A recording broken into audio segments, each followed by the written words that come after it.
Christians, and my friend here who says that predestination goes against the concept of the free will of man.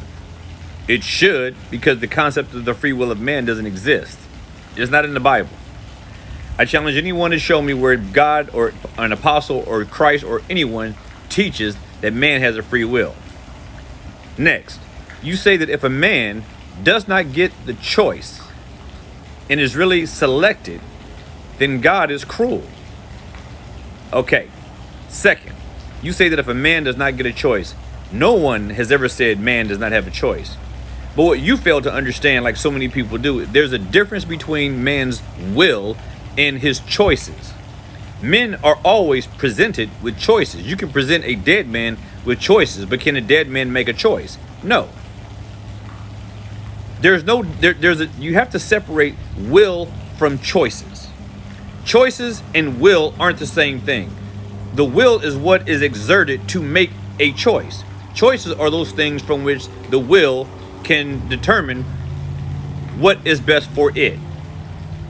If man has a sinful nature, man will make sinful choices. If man has a sinful nature, he has a sinful will, and a sinful will make sinful choices. So that is it doesn't make sense here either.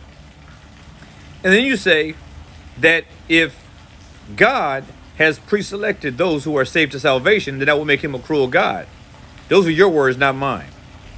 God can do whatever he wants. The scripture says this over and over again, and I don't know how Christians miss it. If you don't believe this, you're not a Christian. It's simple as that.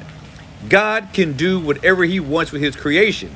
Man has an estimation of himself that transcends God, or at the very least, man thinks he's on par with God or on the level with God, where man thinks he can judge God for his actions instead of being judged for his own. I can tell everybody this for a fact. God does predestine those to salvation who obtain salvation. You know that the choice is yours to choose Christ or not.